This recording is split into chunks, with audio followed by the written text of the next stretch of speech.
क्यों पाकिस्तान वालों, कैसा लगा, आया स्वाद या अभी भी नहीं आया? उनको लगता था कि टीवी चैनलों पर या सोशल मीडिया पर लोग सिर्फ ऐसे ही बयानबाजी करेंगे, 10-15 दिन होंगे, फिर से निकल जाएंगे। उनको ऐसा नहीं लगता था कि भारत पलटकर जवाब देगा, क्योंकि ये अब पहले वाला भारत नहीं है, क्योंकि ये आज का भारत है, क्योंकि ये घर में घुसेगा भी और मारेगा भी। क्योंकि उन्होंने जम्मू कश्मीर के पहलगांव के अंदर घुसे थे और तब उन्होंने 26 लोगों को बेबुनियादी तरीके से मारा था, और मारने के साथ साथ उनका धर्म पूछा गया था कि आखिर वो किन धर्म से आते हैं। उन्होंने ये चीजें पूछी गई थी वे कौन से धर्म से आते हैं, क्योंकि वे हिंदुस्तान के अंदर हमेशा से लड़ाई कराना चाहते थे। लेकिन हिंदुस्तान ने भी उनका डटकर मुकाबला किया और सही से उन पर वार किया, और पूरी देश की जनता, यहाँ तक कि पूरे विदेश के अंदर इजराइल, अमेरिका, रूस, जापान, यहाँ तक कि इटली लोगों ने भी उनका समर्थन किया, क्योंकि भारत की तारीफ करने के लिए सब देश ने समर्थन दिया। इजराइल ने तो अपना पूरा समर्थन दे दिया,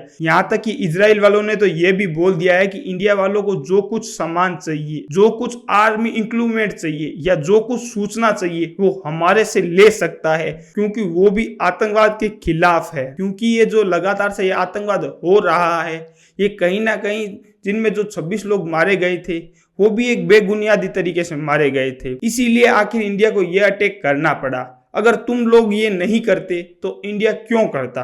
तुम लोगों को ही एक चुल मची रहती है कि हिंदुस्तान से पंगा लेने की। अब तुम्हारा आर्मी चीफ कहाँ गया? अब तुम्हारे वो जो पीएम थे वो कहाँ गए? वो एक धूम दबा के एक कोने के अंदर छिप चुके हैं। उनको ये समझ में नहीं आ रहा कि हम आखिर क्या करें। अगर पाकिस्तान को यह लगता है कि वह अगर जंग कर देगा तो वह जीत जाएगा, तो ये उसकी ख्याल से भी परे है, क्योंकि पाकिस्तान हमेशा से ही ऐसा घटिया काम करता आया है। वो आतंकवाद को लगातार बढ़ाता आया है, और किन किन लोगों को यह लगता है जो मोदी जी ने काम किया वो सही किया, तो आप मुझे कमेंट सेक्शन के अंदर जरूर बताना। और कमेंट बॉक्स के अंदर इतना ज्यादा वंदे मातरम, जय हिंद लिखकर भर देना जितनी पाकिस्तान की जनसंख्या नहीं है। क्योंकि जब भारत ने पाकिस्तान के ऊपर एयर स्ट्राइक से हमला किया गया था तब भारत की सारी जनता सो रही थी। उनको यह नहीं पता था कि पाकिस्तान की सीमा के बाहर क्या हो रहा है। रात के 1:30 बजे ऑपरेशन सिंदूर को अंजाम दिया गया और उन 9 ठिकानों के ऊपर बमबारी इतनी जबरदस्त तरीके से की गई थी कि आतंकवाद का चकनाचूर कर दिया गया। वहां पर कम से कम 250 से ज्यादा आतंकवादी मारे गए हैं। और जिन आतंकवादियों की यह मंशा थी कि कश्मीर तो पूरा हमारा है, क्योंकि आने वाले समय के अंदर अब पीओके भी हमारा होने वाला है, यानी कि हम पूरा का पूरा कश्मीर लेकर छोड़ेंगे। और पाकिस्तान पूरी तरीके से डर चुका है, क्योंकि भारत ने जैसे ही एयर स्ट्राइक की थी उसके बाद पाकिस्तान के अंदर कोई भी फ्लाइट लेकर नहीं जा सकता। सारी फ्लाइटों को रद्द कर दिया गया है। वहीं इंडिया ने भी जो बॉर्डर के पास एयरपोर्ट है उनको भी कुछ दिनों के लिए बंद कर दिया गया है, ताकि वहां कुछ खतरा कम हो सके।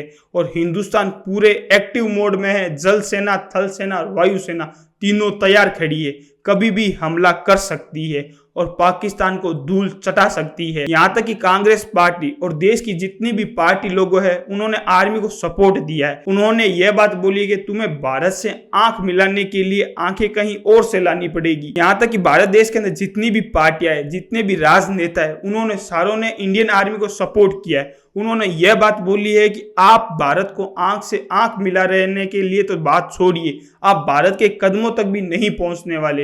ये पाकिस्तान वाले अपने आप को क्या समझते हैं? यहाँ तक कि राहुल गांधी ने एक ट्वीट किया है, प्राउड ऑफ इंडियन आर्मी। और भारत के कई क्षेत्रों के अंदर पटाखे, झंडे और फूट रहे हैं। यहाँ तक कि अजीत डोभाल जिंदाबाद और मोदी जिंदाबाद के नारे लग चुके हैं। आप लोगों को क्या लगता है कि हिंदुस्तान ने सही किया? और ऐसी एयर स्ट्राइक पाकिस्तान पर होनी चाहिए, क्योंकि वह आतंकवाद को खत्म नहीं कर रहा। और जिन 9 ठिकानों के ऊपर हमला किया है, और पाकिस्तान ने भी यह मान लिया है कि जो 9 ठिकानों पर हमला किया है वो सारे के सारे आतंकवादी टेररिस्ट ग्रुप के थे। तो यानी कहीं ना कहीं पाकिस्तान लगातार से आतंकवाद को बढ़ा रहा है, तो इस बात के लिए उसे सपोर्ट भी कर रहा है। आप सब लोगों को क्या लगता है? आप मुझे कमेंट सेक्शन के अंदर जरूर जवाब दीजिए और इसी तरीके से अपना प्यार बनाए रखे। जय हिंद, जय भारत।